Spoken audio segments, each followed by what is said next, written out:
큐티책은 하나님의 원리라는 제목으로 세 가지 원리로 이렇게 말씀을 풀었어요. 안식일의 원리, 또 겸손의 원리, 그리고 구제의 원리, 이렇게 이제 말씀을 좀 이제 풀어서 해석을 했는데, 원리니까 다른 식으로 말하면 본질이라고 말할 수도 있겠죠.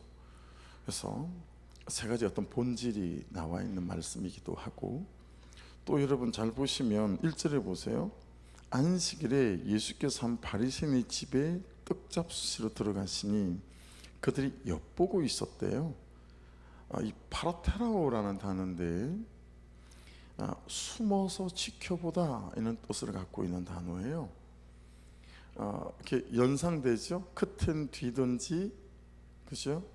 아니면 어디 벽 뒤에 딱 숨어서 어떻게 하나 보자, 이렇게 숨어서 지켜보고 있는 거니까 여러분 어떻게 보면 그건 함정이에요. 저는 본질과 함정, 이렇게 말씀이 묵상이 됐어요. 지금 이 한 바리새인의 지도자의 집은 함정일 수 있어요. 그리고 이 함정을 통해서 주께서 우리에게 본질을 가르치시는 그런 대목이 오늘 말씀의 전체적인 맥락인 것 같아요. 당연히 바리새인의 지도자가 초대했겠죠. 그렇죠? 함정을 파놓고, 그렇잖아요. 그리고 예수님을 기다리고 있는 거예요. 여러분, 예수님을 함정에 빠뜨리기 위해 그들이 선택한 날은 어떤 날이죠? 안식일 날입니다. 그렇죠? 그리 함정에 빠뜨릴 수 있기 때문이었죠. 보세요. 안식일을 자기들 나름대로 하나님께 예배하에 드리는 날을 누군가를 함정에 빠뜨리는 그런 날로 그들이 선택했다라고 하는 것만 보더라도 여러분과 저 같으면 어때요? 야, 그날만큼은 아니지 않아? 라고 하지 않나요? 우리는 야, 그날은 예배 드리는 날인데 그날은 그건 아니지. 근데 이 사람들은 자기의 목적, 자기의 수단을 이루기 위해서는 그냥 안식일을 자기들의 목적의 날로 쓴다라고 하는 측면에서 우리가 돌아보게 되어지죠. 여러분, 이 함정을 파놓고, 그리고 그들이 이제 예수님을 함정에 빠뜨리기 위해서 파놓은 구덩이 준비한 게 뭐죠? 수종병 든 사람. 이 옛날 성경에는 고창병 이렇게 되어져 있어요. 이게 고창병이나 수종병이 뭐냐면 뼈나 또는 우리 몸속에 계속 물이 차는 거예요. 계속 물이 차서 몸이 부풀어 오르는 거예요. 그래서 이 당시에는 난치병, 불치병이었어요. 절대 고치지 못하는 병, 그런 병이 이 수종병, 고창병이었습니다. 근데 주님께서 말씀하시는 거나 행하시는 걸 보면 이 사람들은 함정을 파놨는데 주님은 여기서 본질을 말씀하시죠. 복음의 본질, 또는 신앙생활의 본질, 그리고 교회의 본질, 예배의 본질, 그리고 그리스도인의 본질이라고 제목을 붙여도 뭐 이상하지 않는 그 본질은 뭐죠? 복음은 살리는 데 있다라는 거예요. 교회는 살리는 데 있다라는 거죠. 야, 주일은 살리는 데 있다. 이들처럼 안식일 하나에다가 38가지나 율법을 정해가지고 사람들에게 짐지우고 판단하고 정죄하는 데 있지 않고, 복음은 살리는 게 본질이다 라고 말씀하시는 거예요. 그러나 형식적인 종교적인 신앙생활은 어때요? 엿볼 뿐이고 잠잠할 뿐이에요. 여러분 잘 한번 생각해 보세요. 여러분과 제가 정말 깨어있지 않고 살아있지 않을 때 우리는 항상 말씀을 엿볼 뿐이에요. 엿보는 사람의 특징이 뭔지 아세요? 의심해요. 말씀을 될까? 진짜 순종하면 될까? 야, 정말 남편에게 순종하면 뭐가 일어날까? 엿보는 사람은 의심하기 마련이에요. 그렇죠? 우리의 신앙생활이 아닌 종교생활 안에서 항상 엿봐요. 제가 먼저 하면 나도 하지 뭐, 이런 거죠.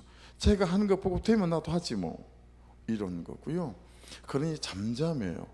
말씀하시는 것들에 대해서 내가 부르짖거나 내 삶으로 순종하는 행동과 삶이 없으니 잠잠한 거죠. 다른 일들이 드러나거나 나타나지 않는 거죠. 예수만 믿는다, 교회만 다닌다, 그런데 말씀을 살아내는 삶은 없고 실천도 없다. 왜 그럴까요? 동기의 문제가 있지 않을까요? 바리새인들이 예수님을 초대한 동기는 반드시 예수님의 흠을 찾아서 예수를 정죄하기 위함이죠. 여러분, 신앙생활이 기복으로 흐르는 이유는, 형식적으로 흐르는 이유는 동기의 문제가 많기 때문이죠. 내가 잘 되는 동기만 붙잡고 있다 보니 엿볼 뿐이고요, 잠잠할 뿐인 거죠. 그래서 여러분, 이게 다 함정이 되어져요. 함정은 참 여러 가지인 것 같아요. 자기가 만든 함정도 있고요, 현실이 주는 함정도 있어요. 내 떠서 고치지 못한 내 삶의 구조가 주는 함정도 있어요. 여러분, 자기가 만든 함정은 시편이나 잠언에 가면 이런 말씀들이 되게 많이 나와요. 한 절만 소개해드리면 시편 7편 15절 말씀에 보면 그가 웅덩이를 파 만듦이요 제가 만든 함정에 빠졌도다. 그러니까 조금 더 쉽게 얘기하면 그가 웅덩이를 파 만듦이요 자기가 만든 함정에 자기가 빠졌도다. 이렇게 우리가 번역 해석할 수 있겠죠.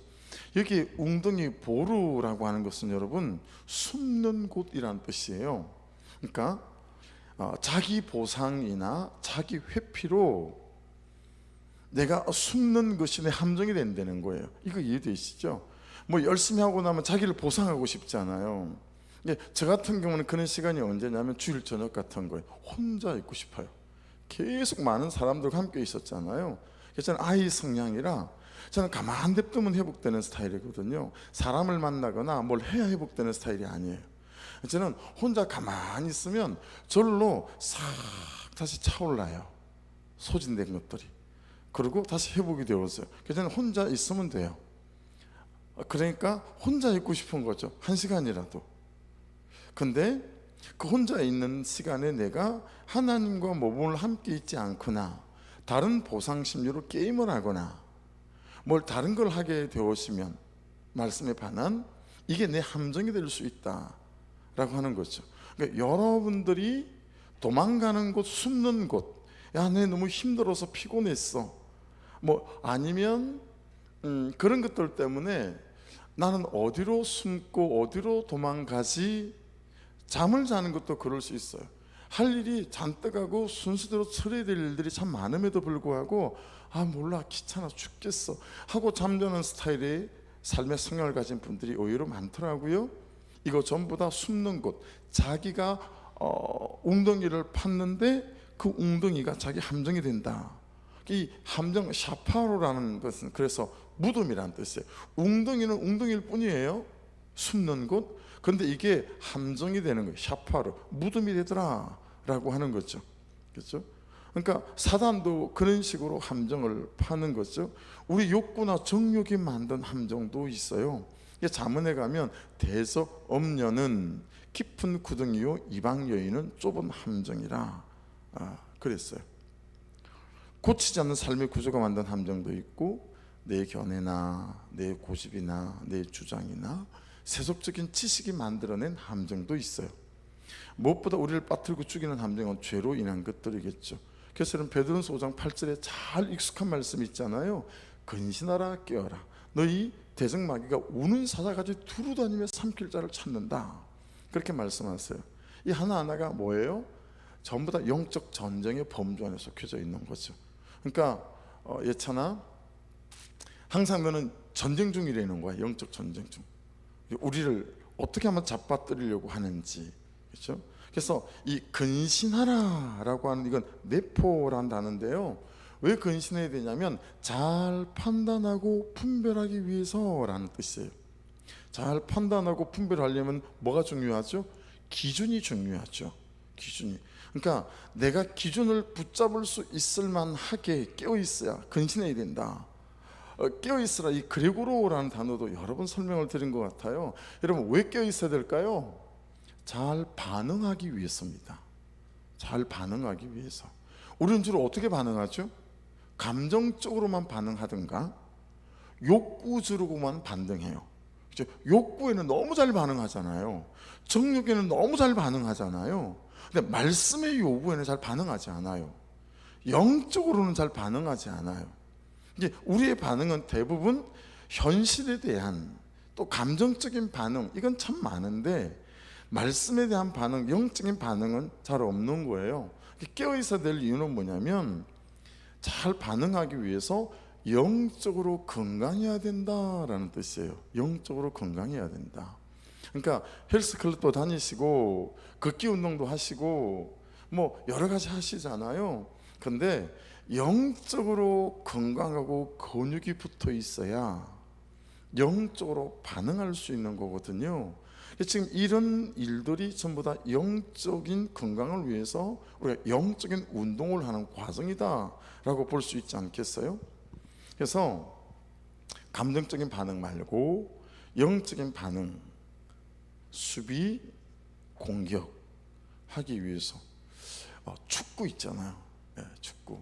제가 운동선수였고 또 운동을 좋아하니까 축구에서 하는 말인데요, 그 팀이 공격을 잘하는 팀이잖아요. 그러면 그날 게임에서는 이길 수 있다. 그런데 그 팀이 수비를 잘하는 팀이면 그 시즌에 우승을 할 수 있다. 이런 축구 어록이 있어요. 그러니까 공격을 잘하는 팀들은 그날 게임을 이길 수 있다는 거예요. 하루 이기는 거잖아요. 근데 정말 수비가 탄탄한 팀은 그 한 시즌을 우승을 하는 팀이 될 수 있다는 거예요. 축구에서는 공격보다도 수비가 얼마나 중요한 건지. 그래서 여러분, 요즘에 우리 손흥민 선수 같은 선수 보세요. 박지성 같은 이름도 없던 명지대 다닐 때 아무도 몰라줬던 사람이거든요. 근데 이 박지성 선수가 최고의 팀이었던 맨체스터 유나이티드 팀에서 그 쟁쟁한 선수들과 그 세계적인 선수들이 정말 기억에 남는 선수가 누구냐라고 물어보면 박지성 이름을 엄청 대는 선수들이 많아요. 루니 같은 선수들, 호날두 같은 선수들도 내가 본 선수 중에 정말 제일 괜찮은 선수 같다. 그 이유가 뭐냐면 수비에 가담을 하기 때문에 그래요. 박지성 선수는 공격하다 금방 수비가 있어요. 손흥민 선수도 수비를 엄청 잘해요. 그러니까 수비를 잘해야 된다는 거예요. 여러분, 신앙생활에서 수비는 뭘까요? 일관성이에요. 일관성, 지속성이에요. 계속성이에요. 이걸 우리는 뭐라고 지금 말을 만들어서 쓰고 있어요? 붙어가는 거예요. 계속 예배 붙어가는 거예요. 무슨 일이 있어도 예배하는 거예요. 무슨 일이 있어도 큐티를 하는 거예요. 무슨 일이 있어도 가만가만을 하는 거예요. 이 일관성, 계속성, 그리고 지속성이 수비예요. 수비. 예담아 피곤해 죽겠지. 신통방통한 녀석들아. 신통방통한 예담이 근데 눈을 떠라. 그래서 여러분, 이 수비가 너무 중요한 거, 신앙생활에서도 이 일관성이, 수비가 안 돼요. 수비가 막 은혜 받는 건 공격이에요. 근데 여러분, 일관성 있게 자기 자리에 딱 앉아서 말씀 앞에 서고 기도의 자리에 앉고 그리고 큐티하면서 말씀을 따라가는, 그게 말이 맞지 않나요? 오늘 말씀에 오늘 나를 묻는 거 일관성이죠. 오늘 말씀에 오늘 나를 듣는 거, 이거 지속성이죠. 오늘 말씀에 오늘 나를 묻고 들어 오늘을 사는 거, 이게 수비예요. 수비. 이게 잘 되어져야 함정에 빠지지 않는다는 거예요. 영적인 반응을 할 수 있게 되어지고 딱 기준이 붙잡힌 무기중심이 있는 신앙생활을 할 수 있게 된다라고 하는 거죠. 그래야 말씀에 의심이 생기지 않아요. 예, 말씀에 말씀을 따라 사는 내 삶의 순종에 의심이 생기지 않아요. 이 말 여러분 이해하시겠어요? 말씀을 따라 사는데 현실이 뭐가 달라지지 않고, 내 남편이 달라지지 않고, 내 아들이 달라지지 않아요. 그럼 어느 날 불쑥 화가 날 때 있지 않나요? 저는 그렇던데 어느 날 불쑥 화가 나요. 아이씨, 잘 따라가는 것 같은데 하나님, 제 아들은, 제 딸은, 이 현실은 왜 이런 거죠? 내 순종에 대해서 의심이 생겨요. 그럼 되게 힘들어지거든요. 근데 여러분, 참 일관성 있게 말씀에 붙어가며 내게 영적 건강이, 영적 근육이 딱 붙어 있게 되면 말씀에 대한 의심도, 말씀을 따라 사는 내 순종에 대한 의심도 생기지 않기 때문에 때를 따라 이루시는 하나님의 은혜를 경험할 수 있게 되었죠. 2절을 보십시오. 주의 앞에 수정병 한 사람이 있잖아요, 그죠?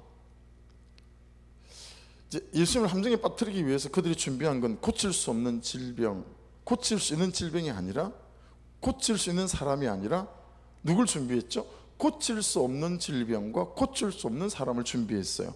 이거 말씀을 묵상하면서 되게 의미가 있더라고요, 저한테. 그들이 중요한 것은 예수님이 안식일에 병을 고치는 이 안식일을 어기는, 율법을 어기는 행위였지, 그렇죠? 이 병을, 이 사람을 고치고 안 고치고는 하나도 중요하지가 않은 거예요.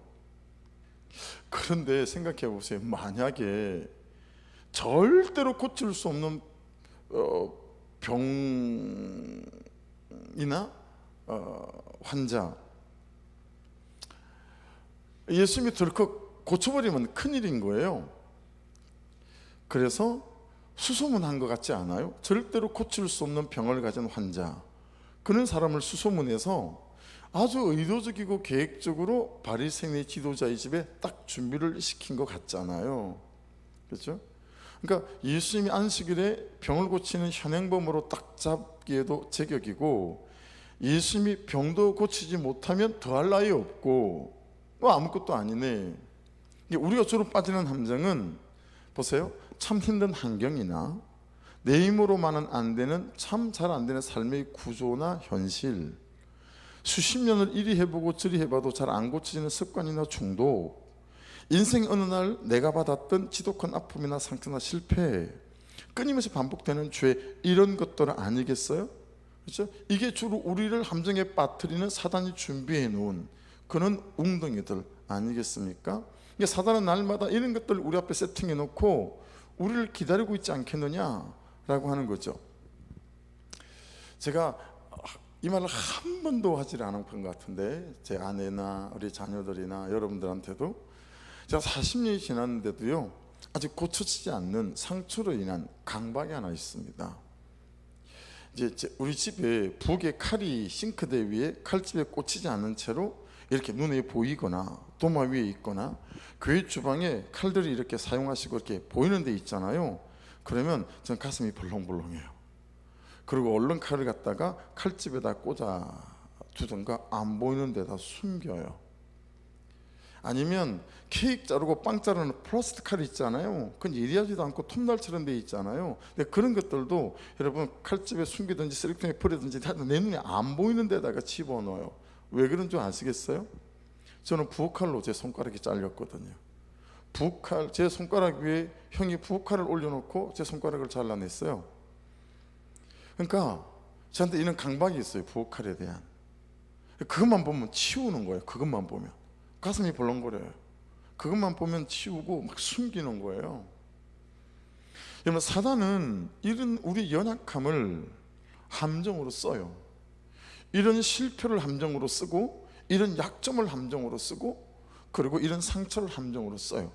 그러니까 여러분을 빠뜨리기 원하는 함정이 어떤 것인가를 보는 것들도 내가 나를 지키는 중요한 지점이 될 수 있겠죠. 3절 4절을 보십시오. 예수께서 대답하여 율법 교사들과 바리새인들에게 이르시되 안식일에 병 고치는 것이 합당하냐? 아니야. 예수께서 물으시는 거예요. 그들이 잠잠하거늘 예수께서 그 사람을 데려다가 고쳐 보내시고, 이게 잠잠하거늘, 히스카도라는 단어는 여러분 전쟁 뒤에 오는 평화, 그럴 때 의미를 갖고 있는 단어고요. 그래서 이들의 내면의 갈등과 비난이 해결되어졌다, 뭐 이런 뜻을 갖고 있는 거죠. 5절 6절을 보시면 예수께서 또 물으세요. 너희 중에 누가 그 아들이나 소가 우물에 빠졌으면 안식일에라도 곧 끌어내지 않겠느냐 하시니 그들이 이에 대하여 대답하지 못하니라. 여러분, 이 사람들이 어때? 말씀에 대한 건강한 적용이 없는 걸 볼 수 있잖아요, 그렇죠? 예. 너희 중에 누가 그 아들이나 소가 우물에 빠졌으면 안식일이라도 곧 끌어내지 않겠느냐. 이거 상식 아닙니까? 상식적인 거예요, 이거. 그죠? 근데 우리의 신앙이 세상의 상식의 범주에도 미치지 못하는, 삶은 하나도 안 되는 종교 생활만 하고 있는 경우가 허다하다. 이 바리새인들처럼 말이죠. 네. 그들은 말씀은 없고 율법만 있고, 말씀은 없고 자기 견해와 자기 주장만 있어요. 네. 여러분, 말씀에 대한 건강한 적용이 없으면 영적인 건강도 없고, 영적인 건강이 없으면 말씀이 주시는 승리하는 삶도 우리에게 없을 수 있다라는 사실을 유념해야 되겠죠. 네. 그래서 두 번째 본질이 그 다음 단락이에요. 7절부터 청함을 받은 사람이 저는 앞이 되어지면 뒤가 되어진다, 이렇게도 말씀이 연결되어지는 것 같아요. 앞에 영적 건강들이 되어지게 되면 이 겸손함의 원리, 또 겸손이라는 본질을 붙잡을 수 있게 된다, 이렇게 저는 말씀이 또 연결되고 해석되어지더라고요. 청함을 받은 사람들이 높은 자리 택함을 보시고 그들에게 비유로 말씀하여 이르시되 내가 누구에게나 혼인잔치에 청함을 받았을 때 높은 자리에 앉지 말아라. 그렇지 않으면 너보다 더 높은 사람이 청함을 받는 경우에 너와 그를 청한 자가 와서 너더러 이 사람에게 자리를 내주라 하리니 그때 내가 부끄러워 끝자리로 가게 되리라. 여러분, 마음 먹는다고 겸손해져야지 마음 먹는다고 겸손해지는 건 아니잖아요, 그렇죠? 말씀으로 자기 죄를 보고 적용할 때 그때 여러분 우리가 겸손해지는 거죠. 어제 그제 주일 설교 마지막 제가 뭐라고 말씀드렸는지 기억하세요? 그래서 여러분, 이 단락에서 두 번째 본질은 뭐냐면 복음은 겸손히 인정하는 거다라고 하는 거예요.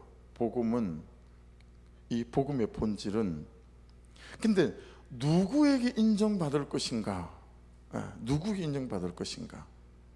100% 오르신 하나님에게 인정받아야 되겠고, 그렇죠? 근데 우리는 지금의 나에 대하여, 또 지금의 그에 대하여, 위에 있는 사람에 대하여 이 세상적 가치관과 세상적 어떤 세속적 가치관, 이런 거 말고, 그렇죠? 그래서 여러분, 참 저와 여러분이 난 누구에게 인정을 받을 것인가, 또 나는 무엇에 대해 겸손히 인정해야 되는 것인가, 이런 자기 죄를 보지 않을 때는 참 겸손히 인정하기가 참 쉽지 않잖아요. 그래서 이 지금 두 번째 단락에서 말씀은 두 번째 복음의 본질 또는 원리는 그런 거라는 거죠. 그래서 함정이 어디 있죠? 계속해서 사람들에게 인정받으려고 하는 데서 우리 함정이 있어요, 그렇죠? 계속 사람들에게 어떤 것을 인정받으려고 하는 거기마다 함정이 딱 세팅되어 있고요. 거기에 빠지면 그 우월감, 다른 사람보다 내가 낫다라고 하는 이것들이 우리를 사망으로 끌고 가는 것들이죠. 12절부터 14절까지는 보십시오. 또 자기를 청한 자에게 이르시되 내가 점심이나 저녁이나 베풀거든 벗이나 형제나 친척이나 부한 이웃을 청하지 말라. 두렵건대 그 사람들이 너를 도로 청하여 내게 가품이 될까 하노라. 잔치를 베풀거든 차라리 가난한 자들과 몸 불편한 자들과 저는 자들과 맹인들을 청하라. 그래서 여러분, 복음의 본질은 뭐라는 거예요? 기브 앤 테이크가 아니라는 거예요. 복음의 본질은 기브 앤 테이크가 아니다. 여러분, 복음의 본질은요, 받을 자로 사는 게 아니고 이미 받은 자로 사는 것입니다. 이 기복신앙의 원흉이 이거잖아요. 우리는 끊임없이 받을 자로 살려고 해요. 근데 이미 받은 자라는 거죠. 여러분, 이건 복음의 어떤 깊이 있는 얘기가 아니에요. 제가 그걸 어떻게 이해하냐면, 제가 19살에 예수님을 참 은혜로 이렇게 만나게 됐단 말이에요. 근데 그때 제 했던 고백이 이거였었어요. 하나님, 이제 내일부터 제 삶은 여벌이에요. 전 생명책에 제 이름 기록되어졌고 구원을 받았고 지금 죽어도 영원히 살 인생이 되어졌으니 받을 걸 이미 다 받았습니다. 그러니 저 내일부터는 여벌이에요. 저를 어디다 갖다 쓰시든지 저를 어디 두시든지 두시는 그곳에서 제가 당신을 위해서 살겠습니다. 이게 19살에 제가 했던 고백이거든요. 예. 물론 그런 삶을 못 살았죠. 심지어 목사가 됐어도 싹군 목사로 10년이 넘는 세월을 목회적 성공을 위해서 살았던 싹군 목사이긴 했지만 19살에 그런 고백이 되더라고요. 받을 자로 살지 않고 이미 받은 자이니 하나님 저를 몸을 쓰시든 제 시간을 쓰시든 제 재정을 쓰시든 하여튼 어디 두시든 이미 받은 자로 살아가겠습니다. 그런데 여러분 너무 많은 그리스도인들이 기브 앤 테이크로 신앙생활을 해요. 본문에 나오는 바리새인들이 그런 거거든요. 받을 자로 살아요. 받을 자로. 이미 받은 자로 얼마나 삶이 다르겠어요. 이미 받은 자입니다 라고 사는 사람과 뭘 더 하나님께 받아야 될 사람으로 사는 것과 여러분 그 삶의 차이가 얼마나 크겠습니까? 그렇죠? 여러분 희망 고문과 믿음의 차이를 설명드린 적 있죠? 희망 고문과 믿음의 차이. 희망 고문은 받기 위해서 오늘을 참는 거예요. 그 남편이 변화될 것을 받기 위하여 오늘을 참고 견디며 받아내는 거예요. 근데 여러분 이미 받은 자는 어때요? 받을 자는 희망 고문은 그래서 견디는 거거든요. 그러니 감사가 안 나와요. 오늘에 대한 감사, 이 남편과 사는 감사 이런 거 없어요. 그러니 오늘에 대한 성실과 진실조차 되어지지 않아요. 근데 믿음은 받은 자로 사는 거거든요. 희망 고문이나 믿음이나 하나님이 하실 것에 대한 기대는 같습니다. 그러나 차이가 하나 있습니다. 인정입니다. 희망 고문은 종종 지금을 허락하신 하나님을 인정하지 않아요. 이 사람을 만나지 않았었어야 돼요. 하나님 자기 때문에 약재료로 이 사람을 주셨다는 걸 인정하지 않죠. 인정이 안 돼요. 이 사람이 내 결혼이 인정이 안 돼요. 얘가 내 아들이라는 게 인정이 안 돼요. 하나님 내게서 이런 아들이 나올 수 없어요. 이런 거죠.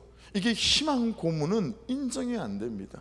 근데 믿음은 다 인정이 되는 거예요. 이 사람을 주신 거 아멘. 이 현실을 주신 거 아멘. 인정이 되어지는 거죠. 그래서 불평하지 않아요. 원망하지 않아요. 그렇죠? 근데 여러분 희망 고문을 갖고 사는 사람들은 항상 불평할 대상과 불평할 거리를 찾아다녀요. 그러나 믿음은 지금을 허락하신 하나님을 인정합니다. 그 사람을 허락하신 하나님을 인정합니다. 그래서 여러분 사드락 메삭 아벳느고의 고백이 뭐죠? 그렇게 하지 아니하실지라도 왕이여 우리가 왕의 신들을 섬기지도 아니하고 왕이 세우신 금신상에게 절하지도 아니할 줄을 아옵소서. 이게 믿음이에요. 내가 불못불에 뛰어들면 하나님께서 어떻게 하실 걸 희망 고문이잖아요. 그걸 보고 하는 게 아니라 그리 아니하실지라도 저는 이미 받을 걸 다 받았기에 저는 아멘이고 감사합니다. 그리고 불못 속에 뛰어드는 거예요. 그래서 여러분 세상이 모르고 사람이 모르는 헌금이 있어야 하고 세상이 모르고 사람이 모르는 기도가 있어야 하고 세상이 모르고 사람이 모르는 구제가 있어야 하고 세상이 모르고 사람이 모르는 충성과 헌신과 섬김과 전도가 있어야 해요. 왜요? 이건 이미 받은 자로서 하나님 그분을 인정하는 나의 믿음이기 때문에 그렇습니다. 그렇죠? 그래서 하나님 보고 하는, 하나님 때문에 하는, 이게 여러분 복음의 본질 아니겠어요? 이미 받은 자로 하나님 때문에 내가 그렇게 사는 거예요. 그렇죠? 하나님 보고 내가 그렇게 하는 거예요. 뭐가 되어지지 않아도 이미 받은 것들이 있어서 주신 모든 삶의 조건과 상황을 인정하며 이 삶을 감사로 또 한 걸음을 내딛는 거죠. 그래서 여러분 오늘 말씀은 마지막으로 아우르면, 여러분 이게 원리이기도 하나 본질을 말하는 거기에 너 다시 삶의 방식과 그리고 살아가는 생각들을 재편해야 된다. 너 좀 구조 변경하고 또도 고쳐야 된다. 너 자꾸 받을 자로, 그래서 오늘의 충성됨 이렇게 살아가지 말고 이미 받은 자로 헌신되이 감사하며 이 하루도 살기를 원한다 라고 하는 거죠. 그래서 여러분 주변에 보면 이미 받은 자로 복음의 본질을 깨닫는 사람들은 자꾸 뭔가를 내려놔요. 제 주변에 그런 사람들을 교회 안에서도 많이 봤어요. 제가 섬기던 교회 중에 장 집사님이라고 하는 분은 어느 날 청년들에게 자랑을 하는 거예요. 야야 봐봐봐. 그리고 우리한테 자랑을 했었어요. 제 19살 이때. 그리고 보여주는 거 보니까 로타리 클럽의 회원에다가 어디에다가 진주 시내에서 돈 많은 사람, 출세하는 사람들이 모이는 그런 클럽에는 가입이 안 된 데가 없어요. 무슨 골프 클럽 해가지고 전부 다 가입되어 있는데 보니까 12개인가 18개가 됐어요. 이거는 보통 동아리 있는 수준이 아니에요. 진주시내에서 가장 큰 학원을 하고 있었거든요. 큰 빌딩에. 돈 있죠? 뭐 이런 거죠. 교회에서도 그러니까 떵떵거리죠. 근데 이분이 저처럼 같은 시기에 예수를 만났어요. 나이는 저하고 그분은 30대 후반쯤 됐었는데, 제일 먼저 차를 팝디다 타고 다니던 벤츠를 모든 클럽에서 나왔어요. 다 내려놓더라고요. 그러면서 우리 청년의 수련회 와가지고 울면서 고백했었어요. 나는 계속 받을 자로 살았는데 내가 너무 많은 것을 받은 자더라. 이제는 내가 하나님 보고 살기로 결정했고 하나님 때문에 살기로 결정했다. 그분 지금 캐나다에서 목회하고 있거든요. 목사님이 되셨어요.